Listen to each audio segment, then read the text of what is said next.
शंकराचार्य जी ने विश्वासघात का जिक्र किया और वो कह रहे हैं कि 2022 में एकनाथ शिंदे जी के नेतृत्व में जो शिवसेना के तमाम विधायकों ने उद्धव ठाकरे के खिलाफ विद्रोह किया और बाला साहब जी के विचारों के आधार पर पुनः बीजेपी के साथ सरकार बनाई, वो विश्वासघात था। ये शंकराचार्य जी को ऐसा लग रहा है, ऐसा कहना है उनका।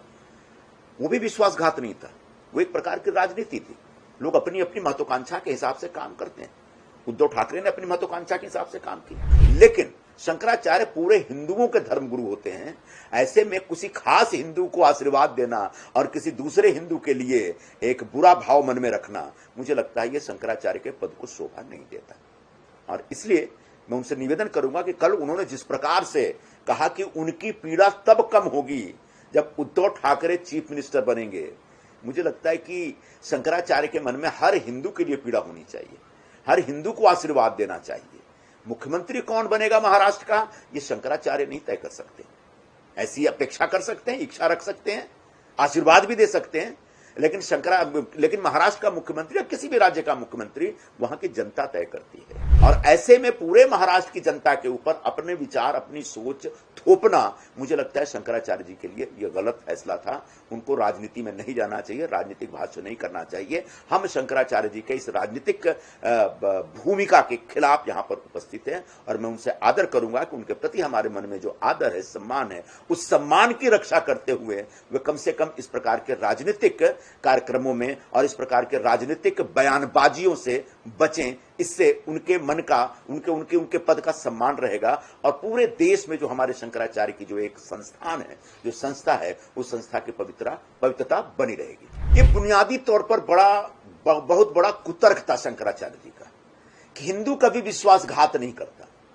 विश्वासघात का सबसे पहले विश्वासघात हुआ कि नहीं हुआ, अपने आप में एक विवादास्पद विषय और इस विषय के ऊपर शंकराचार्य जी अपनी कोई राय ना बनाए तो बेहतर होगा। शंकराचार्य का पद हम हिंदुओं के लिए एक बहुत ही श्रद्धा का पद होता है और एक बहुत पवित्र पद होता है।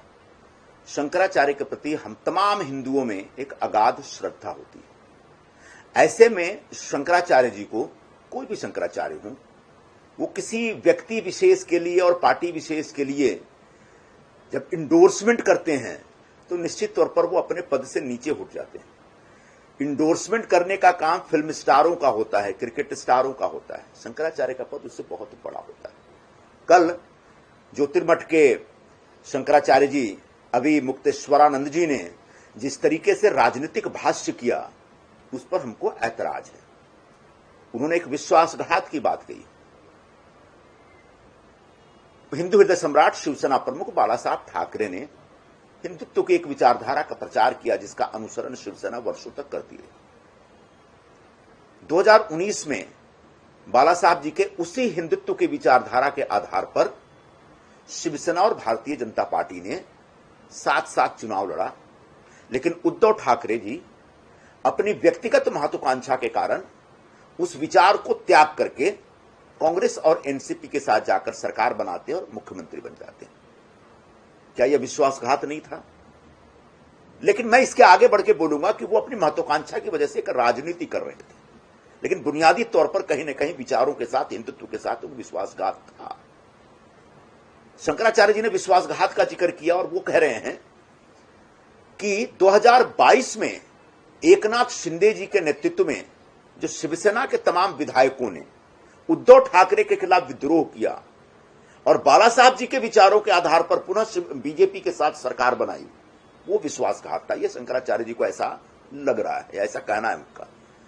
वो भी विश्वासघात नहीं था, वो एक प्रकार की राजनीति थी। लोग अपनी अपनी महत्वाकांक्षा के हिसाब से काम करते हैं। उद्धव ठाकरे ने अपनी महत्वाकांक्षा के हिसाब से काम की और जो शिवसेना के जो विधायक थे, उन लोगों ने अपनी महत्वाकांक्षा के हिसाब से और विचारों के आधार पर, विचारों का अनुसरण करते हुए, बाला साहब जी के विचारों का अनुसरण करते हुए आगे बढ़कर के बढ़े। ऐसे में शंकराचार्य जी का मातोश्री जाना वो उनका व्यक्तिगत फैसला, हमको उस पर कोई ऐतराज नहीं है। कोई भी साधु सन्यासी किसी को भी आशीर्वाद दे सकता है, लेकिन शंकराचार्य पूरे हिंदुओं के धर्मगुरु होते हैं। ऐसे में किसी खास हिंदू को आशीर्वाद देना और किसी दूसरे हिंदू के लिए एक बुरा भाव मन में रखना, मुझे लगता है ये शंकराचार्य के पद को शोभा नहीं देता। और इसलिए मैं उनसे निवेदन करूंगा कि कल उन्होंने जिस प्रकार से कहा कि उनकी पीड़ा तब कम होगी जब उद्धव ठाकरे चीफ मिनिस्टर बनेंगे। मुझे लगता है कि शंकराचार्य के मन में हर हिंदू के लिए पीड़ा होनी चाहिए, हर हिंदू को आशीर्वाद देना चाहिए। मुख्यमंत्री कौन बनेगा महाराष्ट्र का, ये शंकराचार्य नहीं तय कर सकते। ऐसी अपेक्षा कर सकते हैं, इच्छा रख सकते हैं, आशीर्वाद भी दे सकते हैं, लेकिन महाराष्ट्र का मुख्यमंत्री या किसी भी राज्य का मुख्यमंत्री वहां की जनता तय करती है। आने वाले दिनों में महाराष्ट्र में कौन मुख्यमंत्री बनेगा यह तो अभी तक एमवीए में ही तय नहीं है, और ऐसे में पूरे महाराष्ट्र की जनता के ऊपर अपने विचार, अपनी सोच थोपना, मुझे लगता है शंकराचार्य जी के लिए यह गलत फैसला था। उनको राजनीति में नहीं जाना चाहिए, राजनीतिक भाष्य नहीं करना चाहिए। हम शंकराचार्य जी के इस राजनीतिक भूमिका के खिलाफ यहां पर उपस्थित हैं, और मैं उनसे आदर करूंगा कि उनके प्रति हमारे मन में जो आदर है, सम्मान है, उस सम्मान की रक्षा करते हुए वे कम से कम इस प्रकार के राजनीतिक कार्यक्रमों में और इस प्रकार के राजनीतिक बयानबाजियों से बचें। इससे उनके मन का, उनके पद का सम्मान रहेगा, और पूरे देश में जो हमारे शंकराचार्य की जो एक संस्थान है, जो संस्था है, उस संस्था की पवित्रता बनी रहेगी। ये बुनियादी तौर पर बहुत बड़ा कुतर्क था शंकराचार्य जी का कि हिंदू कभी विश्वासघात नहीं करता। विश्वासघात का सबसे पहले विश्वासघात हुआ कि नहीं हुआ, अपने आप में एक विवादास्पद विषय, और इस विषय के ऊपर शंकराचार्य जी अपनी कोई राय ना बनाए तो बेहतर होगा। दूसरी बात, विश्वासघात एक मानवीय अवगुण है, एक ऐसी बुरी आदत है जो हर मनुष्य के अंदर होती है। किसी में कम होती है, किसी में ज्यादा, किसी में नहीं भी होती, किसी में होती है। इसका किसी हिंदू धर्म से जोड़ना या किसी धर्म से जोड़ना, मुझे लगता है कि थोड़ा सा एक बड़ा कुतर्क हो गया। इसलिए कि आप जब हिंदू पौराणिक कथाओं को आप देखेंगे तो उसमें बहुत सारे विश्वासघात के किस्से दिखते हैं। तो क्या दुर्योधन जो था वो हिंदू नहीं था? आप जब सम्राट अशोक हिंदू इतिहासों को आप देखेंगे तो इतिहास में बहुत सारे राजाओं ने, किसी ने अपने भाई को मार दिया, किसी ने अपने बाप को मार दिया, किसी ने अपने बेटे को मार दिया। वो जो तमाम विश्वासघात पे आधारित जो युद्ध हुए हैं, जो लड़ाइयां हुई हैं, क्या उन लड़ाइयों को आप एक धर्म विशेष के आधार पर परिभाषित करना चाहेंगे? ये सरासर गलत है। तो ऐसा नहीं कह सकते कि हिंदू लोग या फिर किसी एक धर्म विशेष के लोग विश्वासघात नहीं कर सकते। तो जो विश्वासघात करता है वो हिंदू नहीं है। तो क्या सम्राट अशोक हिंदू नहीं थे? ठीक है, बाद में बौद्ध बने ना वो। तो ऐसे बहुत सारी केसेस हैं। तो मुझे लगता है शंकराचार्य जी कुछ ज्यादा बोल गए इस बारे में। इसको उनको दुरुस्त करना चाहिए आने वाले दिनों। मैंने प्रारंभ में स्पष्ट किया है, और हमारी भूमिका शुरू से रही है कि विश्वासघात उद्धव ठाकरे ने किया है। मैंने बताया आपको 2019 के चुनाव में शिवसेना उद्धव ठाकरे के नेतृत्व में और भारतीय जनता पार्टी दोनों ने मिलकर बाला साहब जी का जो हिंदुत्व का विचार है, उस विचार के आधार पर चुनाव लड़ा था।